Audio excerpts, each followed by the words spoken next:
এই কষ্টটা একমাত্র তারাই বুঝবে যাদের বাড়িতে কেউ পুড়িয়া খায়, পুড়িয়া খেয়ে বেসিনটাকে এইভাবে নোংরা করে। বিশেষ করে বড়রা, তারা কোনো কিছুই কথা শোনে না, যতই বুঝিয়ে নাও।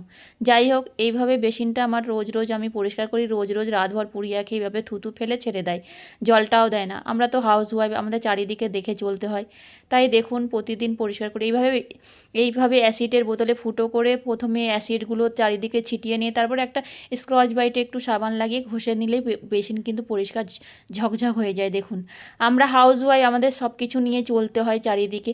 পুজো ঘর থেকে বেডরুম, বেডরুম ঘর থেকে রান্নাঘর, রান্নাঘর থেকে বেসিন, বাথরুম, সব কিছুই চারিদিকে গুছিয়ে চলতে হয়। দেখুন এইভাবে পুড়িয়া খেয়ে খেয়ে ফেলে কিন্তু পাইপটাও জাম হয়ে যায়। আমি প্রতিদিন এভাবে অ্যাসিড দিয়ে থাকি। অ্যাসিড দিলে তারপর দেখি পুরো ক্লিয়ার হয়ে যায় লাইনটা, পাইপ লাইনটা, আর জলটাও খুব ভালো করে যায়।